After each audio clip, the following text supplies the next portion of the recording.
শহীদ কাফেলা বাংলাদেশ জামাত ইসলামী 10 নং দানাতি ইউনিয়নের 7 নং ওয়ার্ড কর্তৃক আয়োজিত হিরোপুর কেন্দ্র কর্তৃক আয়োজিত আজকের এই ভোটার সমাবেশে সম্মানিত সভাপতি নারায়ণদিয়া ওয়ার্ডের সম্মানিত সভাপতি সহ বিভিন্ন ওয়ার্ডের সভাপতি সেক্রেটারি বৃন্দ, আমাদের মাঝে উপস্থিত আছেন ইউনিয়নের সম্মানিত আমি জনাব মোহাম্মদ আব্দুল মালেক, বিশেষ অতিথি হিসেবে উপস্থিত আছেন আমাদের পূর্বজেলা উপজেলা জামাতের সম্মানিত নায়েবে আমির, বিশিষ্ট শিক্ষাবিদ, সাবেক উপজেলা শিক্ষা অফিসার জনাব জয়নুল আবেদিন সহ ইউনিয়ন জামাতের নেতৃবৃন্দ, এলাকার মুরব্বিয়ানে কেরাম, সম্মানিত উপস্থিতি, আপনাদের সকলকে কষ্ট করে আমাদের এলাকায় উপস্থিত হওয়ার জন্য আন্তরিক অভিনন্দন জানাচ্ছি। সাথে সাথে আমরা আল্লাহর কাছে অনুরোধ করছি, আমরা যারা এখানে এসেছি কষ্ট করে আমাদের এই পরিশ্রমের উপযুক্ত প্রতিদান যেন আল্লাহ আমাদের সকলকে দান করেন। আজকে আমি বক্তৃতা দেওয়ার জন্য দাঁড়াই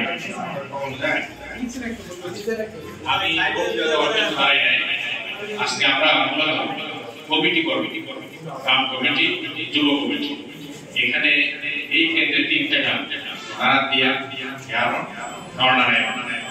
এখানে আমরা কমিটি করার জন্য সমবেত হয়েছে। নারায়ণদিয়া কমিটি দরকার নাই, সবাই আমার কমিটি নাকি মনে করেন?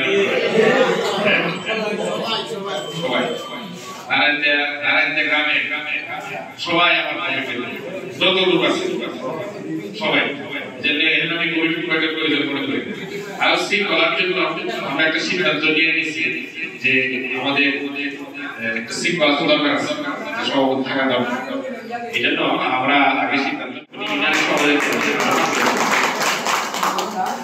আর সেক্রেটারি দায়িত্ব পালন করবে নারায়ণদিয়া পশ্চিম পাড়া মিলন সামনে আসলে সবাই সবাই কি বসতে পারছেন কিনা? ব্যবস্থা আছে বসার? হ্যাঁ, আমাদের চেয়ারবেলায় মিলন আসছে, চিরুনি সবাই নাকি? আচ্ছা, আমরা গ্রামের 2 জন থেকে 2জনকে দিলাম, একজন বয়স্ক আর একজন তরুণ, 2জনকে দিলাম। এখন নারায়ণদিয়া যুব কমিটি, এখন ওনারা বাকি সবাইকে সদস্য করে কমিটিটা সাজাই, ঠিক আছে? এই 2জনে মিলে এর মধ্যে দায়িত্ব দিয়ে দেয়। হ্যাঁ, এখানে যারা আসছেন সকলকে কমিটি থাকবে, কেউ বাদ থাকবে, সকলেই নাম কমিটির সদস্য। হ্যাঁ, নির্বাচনী কমিটি, এই কমিটির সবাই সদস্য থাকবে। এই জন্য আমরা যে সভাপতি আছেন আগে মিলন 2জনে মিলে কষ্ট করে কমিটির সুন্দর করে আপনারা সাজাবেন। ইনশাআল্লাহ। এরপরে একটা যুব কমিটি করতে চাই। যুব কমিটিতে আমরা সভাপতি হিসাবে আমরা প্রস্তাব করছি মোহাম্মদ সাব্বির হোসেন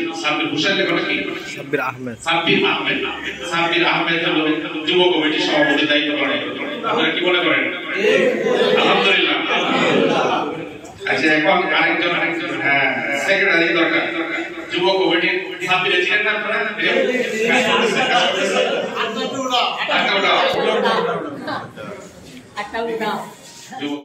আজকে জামাতের এই বিশাল আয়োজনে মহামান্য সভাপতি ও আমাদের প্রান্তীয় নেতা মোহাম্মদ প্রকাশ সাহেব আর উপস্থিত এলাকাবাসী, আসসালামু আলাইকুম।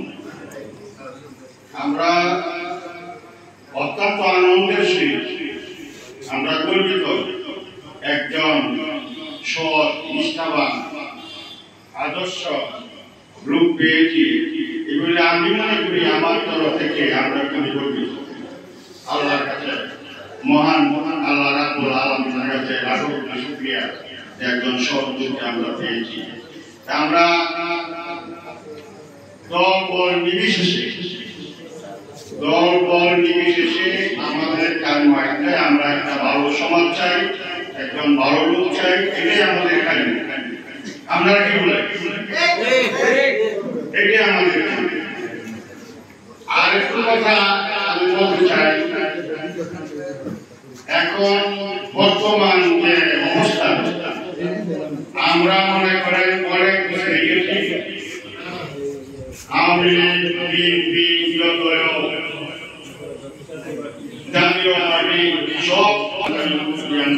এই যুবক যারা আছেন তারা সক্রিয় হবেন না, আমরা বাস্তবে আমরা এমন একটা সমাজ চাই উনার কাছে আমাদের সবার পক্ষ থেকে উনার কাছে আমাদের একটা আমরা এলাকার মহিলা এবং বাংলাদেশ জামাত ইসলামের নেত্রকোনা সেক্রেটারি জেনারেল মাসুদ মুস্তাফা সাহেব এবং আমাদের সম্মানিত এই উপজেলা নায়েবে আমির আমাদের শ্রদ্ধেয় ভাই তারা আমি বলতেছি কি আমি সাইড থেকে একটু সাহায্য করার কথা আমার সভাপতিকে আমি চেষ্টা করবো ইনশাল্লাহ, কিন্তু আমি অসুস্থতার কারণে না হলে আমি রোপণ হওয়ার জন্য চেষ্টা করলাম ইনশাল্লাহ, কিন্তু আমি একটু শারীরিক ভীষণ অসুস্থ। আমি কয়েকদিন আগে ঢাকা থেকে আসছি, এর থেকে আসছি একটু অসুস্থ, কারণ আমি একটু রাউট হইলে আমি দিতে পারি না, আমি করে দেয় যেটা আমার সবচেয়ে নেগেটিভ। 15 বছর আমি দেখতে পাচ্ছি আমরা যে নারায়ণগঞ্জ ইউনিয়নের একটি আমরা নিয়োগ করতে চাচ্ছি, এটা কিন্তু খুবই কঠিন জিনিস নির্বাচনটা। 5ই আগস্টের পর থেকে দেশ কিন্তু এলোমেলো পর্যায়ে আছে। ইচ্ছা করলে একজন শুনতেছি যে পুরা গ্রামই জামাত, কিন্তু না, আমরা গ্রাম পর্যায়ে যে সমস্ত লোক এই সদস্য বা কমিটি পর্যায়ে কাজ করবেন আপনারা, তাদের কিন্তু দায়িত্বটা অনেক খরচে এসে গেছে। খরচ এক পর্যায়ে খরচ কি হতো কিনা, যারা দায়িত্ব নেবেন দায়িত্বটা এমনভাবে পালন করবেন যে একজন বন্ধু কিন্তু শত্রু হতে পারে। এই পর্যায়ে চিন্তা করে নেবেন তার কুটটা কিভাবে গাড়ি নেবেন অন্তর থেকে, এবং তাকে এমনভাবে গায়ের করবেন যে সে যেন এমনভাবে গায়ের আরো 10টা ভোট সংগ্রহ। আমাদের শীর্ষ থাকবে একটা লক্ষ্য থাকবো যে আমরা সাকসেস হতে হবে।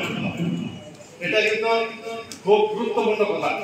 চিন্তা করেন যে পূর্বতলা আমি এক কথায় এই একটা কথা বলছিলাম নারায়ণগঞ্জ সম্বন্ধে। আমরা নেত্রকোনা ডিস্ট্রিক্টের মধ্যে কিন্তু নারায়ণগঞ্জ ইউনিয়ন পূর্বতলার মধ্যে খুব সুনাম এবং আমরা দক্ষ, অল সাইড দক্ষ, আমাদের অন্যান্য সাইড ভালো, কিন্তু আমাদের একজন সঠিক নেতার অভাব। সেই নেতা আমরা এখন পাইছি আলহামদুলিল্লাহ, কিন্তু এই নেতাকে যাতে আমরা সাকসেস করতে পারি সেই পর্যায়ে আমাদের কাজ করতে হবে। আপনারা খবর দিতে হবে যে আমরা এই লক্ষ্যকে আগায় নিতে হবে, এরকম কাজ করতে হবে। কষ্ট হবে একটু, কিন্তু কষ্টটা লাঘব করিয়াও আপনারা আলোচনার মাধ্যমে প্রতিবেশী আত্মীয় স্বজন যে যেখানে আছে পুরা থানার মধ্যে প্রত্যেকে আত্মীয় আছে দেখবেন, এবং ওই পূর্বতলার অপর সাইড এবং দক্ষিণ সাইড থেকে শুরু করে সবারই আত্মীয় আছে। সকল আত্মীয় স্তরে হাত দিবেন, এছাড়া কিন্তু আপনারা সাকসেস হতে পারবেন না। এই পর্যায়ে কিন্তু কাজ করতে হবে।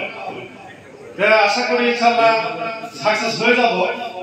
বাকিটা চেষ্টা করতে হবে, বাকিটা আল্লাহ ইনশাআল্লাহ রক্ষা করবেন, রহমত করবেন ইনশাআল্লাহ। কিন্তু নারায়ণগঞ্জ ইউনিয়নের আমি প্রার্থী, এই হিসাবে এই ইউনিয়নের সম্মান আপনারা রক্ষা করবেন।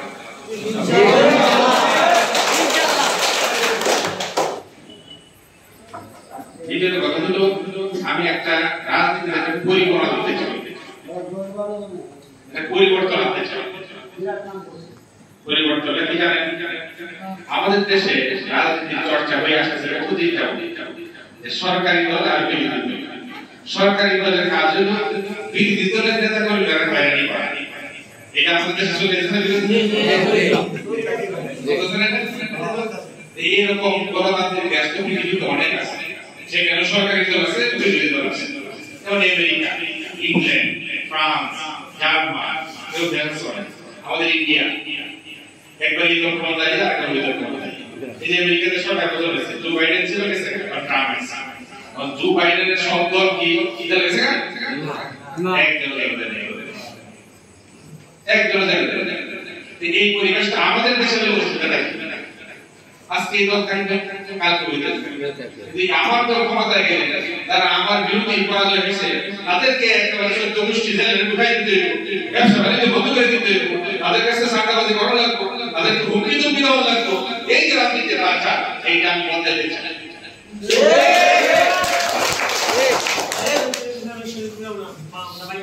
এইটা রাজনীতি চলবে। আরেকটা রাজনীতি আমাদের দেশে আছে, যুবমুক্ত আওয়ামী লীগ করে ওনার বাড়ির সামনে যে রাস্তাটা বাইক হয়ে গেছে, এটা কি করে কারণ আওয়ামী লীগ করে আছে না? ও মুক্ত জামাত করে ওনার বাড়ির কালবারটা বাড়ির সামনে বাইক হয়ে গেছে, ও যাও না আইতে বাজতে পারে মানে এটা জামাত করে তো এই বাড়ির সামনে কালবারটি করে আছে না? আমরা এই রাজনীতি বদলাইতে চাই, আমরা এই রাজনীতি করতে চাই, এটা বদলাইতে চাই। আমার উপরে অনেক জুলুম হয়েছে, এখানে যারা আছে ওনাদের উপরে অনেক জুলুম হয়েছে, অত্যাচার হয়েছে, নির্যাতন হয়েছে, ইচ্ছা করলে আমরা এগুলো শুরু দিতে পারতাম, এই এক বছরে পারতাম না, দিতে পারতাম না। আমরা তো জানি, শুধু জানছি কারা কি কাজ করছে, আমরা ইচ্ছা করলে উদ্দেশ্য দিতে পারতাম। মাইক সারা বলি এখন প্রশাসন আমাদের কথা শুনে ইচ্ছা করলে আমরা প্রতিশোধ দিতে পারবো। আমরা তো চিনিও তাদেরকে কারা করছেন কাজ, আমরা প্রতিশোধ নিই না, কারণ আমরা প্রতিশোধের রাজনীতি আর এই দেশে করতে চাই না। ঠিক ৫ বছর প্রতিশোধ দেওয়ার রাজনীতি হয়েছে, এতে লাভ কি? দেশ পিছাইছে, দেশ কি আগাইছে না? মানুষের মধ্যে হিংসা বাড়ছে, মারামারি বাড়ছে, ঠিক না? ঝগড়া ফাসাদ বাড়ছে, দেশের অর্থনীতি ধ্বংস হয়েছে। এক দল লুটপাট করে খায়, আরেক দলের কাছ থেকে আদায় করে, এক দল ক্ষমতায় যায়, আরেক দলের কর্মীদের কাছে আদায় করে, এটা অবস্থা চলছে। এটা আমরা চাই, এটা বদলাতে চাই, এটা আমরা করতে চাই। ও মুক্ত এই বিএনপি করে আরেক বয়স্ক কথা কার্যকর আছে না? ও মুক্ত জামাত করে আরে বিজেপি কার্যকর দিত না। এই রাজনীতি আছে না আমাদের দেশে? এটা বদলাতে চাই। এটা কি দলের কাজ না, এটা রাষ্ট্রের কাজ। রাষ্ট্র যেখানে আপনাকে পারমিশন দিল যে কোনো দল আপনি করতে পারবেন, বৈধ দল। জি জি। তাহলে আমি সরকারি দল তারা বিরোধী দল করলে এটা আমার অপরাধ? যদি অপরাধ না হয়ে থাকে তাহলে আমি কার্ড কেন পাবো না? ঠিক। এই জন্য জুলুম, এটার নাম কি? জুলুম। এই জুলুম আমরা উৎখাত করতে চাই, রাজনীতির জুলুম কাটতে চাই। ও মুক্ত বড় ব্যবসায়ী, তার দল ক্ষমতা নাই, তার আর ব্যবসা হলে সুবিধা দেওয়া যেত। এই রাজনীতি আছে আমাদের দেশে? এই রাজনীতি আমরা বদলাতে চাই। ব্যবসা তো শুধু সারা নিজের জন্য করে না, যিনি ব্যবসায়ী সে নিজে লাভবান হয়, সাথে সাথে এই পণ্যরা যারা মানুষের তো উপকার করতেছে, তার নিজের টাকা দেওয়া শ্রম দেশে দূর থেকে পণ্যটা কিনে এনে আমার কাছে পৌঁছে দিতেছে, উপকার করতেছে না? এবং রাষ্ট্র কিছু ট্যাক্স ব্যাক দিচ্ছে, ট্যাক্স দিচ্ছে ব্যবসা করে, সে রাষ্ট্র উপকার করতেছে না? তাহলে আমি তাকে এই কথা কেন বলবো যে তুমি তো মুখ দল করো, তোমাকে আগাম দেওয়া সুযোগ দেওয়া যাবে না? এগুলো সাহায্য হবে। আরেকটা রাজনীতি আমাদের দেশে আছে, লোক মুক্ত জামাত করে, জামাতের মিটিং এ গেছে, কালকে সকালে হুমকি দেওয়া হবে, আছে না? তুমি যে গেলা জামাতের মিছিল পরে কিন্তু বুঝবা, আছে না? আছে। এই রাজনীতি বদলাইতে চাই, এই রাজনীতি করতে চাই। আমি চাই এই আমার সাথে আয়া দাঁড়ায়া এই মঞ্চে বিএনপি যিনি প্রার্থী সে কথা বলবো আপনাদের সাথে, আমি এটা চাই। ওনার কথাগুলো উনি বলো, আমার কথাগুলো আমি বলি, আপনারা যাকে ভালো লাগে তাকে ভোট দেওয়া যায়।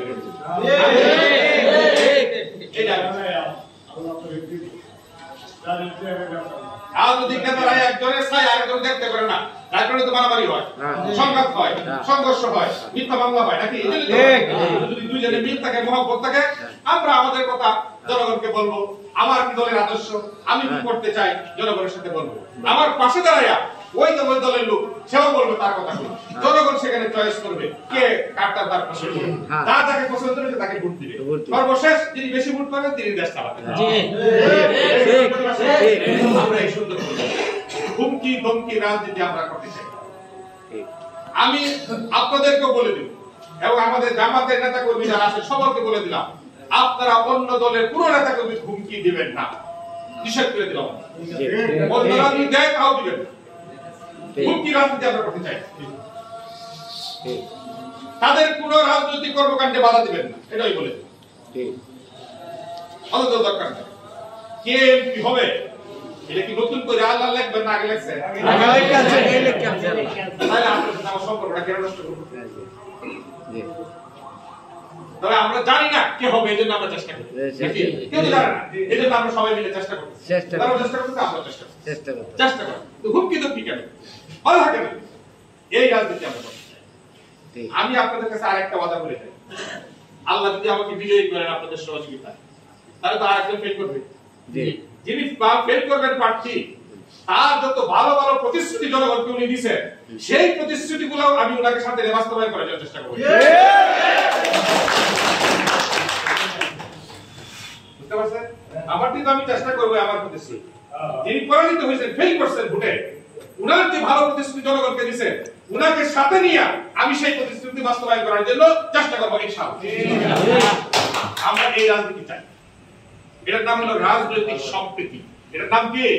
রাজনৈতিক সম্প্রীতি। এইটা এই চেষ্টা আমি আনতে চাই রাজনীতি। এই জন্য আমার উপর জুলুম করা সত্ত্বেও আমি প্রতিশোধ রাজনীতি করতে যাই না, কারণ কেউ না কেউ তো শুরু করতে হবে। যদি এই ধরনের সম্প্রীতির রাজনীতি কেউ যদি শুরু না করে, হিংসার রাজনীতি সবাই করে, তাহলে এটা বদলিব কিভাবে? একজন তো শুরু করতে হবে। আমি শুরু করলাম, আমার দুঃখ বেদনা কষ্ট, 8 বছর 8 বার জেলে গেলাম, 25টা মিথ্যা মামলা খাইলাম, 10 বছর চাকরিচ্যুত হইলাম, বাড়িঘর ছাড়া হইলাম, ব্যবসা বাণিজ্য শেষ হলো, অর্থনৈতিকভাবে ক্ষতিগ্রস্ত হইলাম, বিভিন্ন ভাবে আমাকে পেরেশানি করা হয়েছে। আমি এই সবগুলা চাপা দিলাম, দিয়া সম্প্রীতির রাজনীতি শুরু করলাম, উদারতার রাজনীতি শুরু করলাম, হিংসা বিদ্বেষের রাজনীতি বন্ধ করলাম। আমি শুরু করলাম, আল্লাহ যদি তৌফিক দেন আমি এই রাজনীতির উপর অটল থাকবো, ক্ষমতায় যাওয়ার পরে অটল থাকবো ইনশাআল্লাহ। আমি আপনাদের দোয়া চাই, সহযোগিতা চাই। আজান হয়ে গেছে, বিদ্যুৎ বন্ধ হয়ে যেতে, আর কথা লম্বা করতে চাই না। আপনাদের সাথে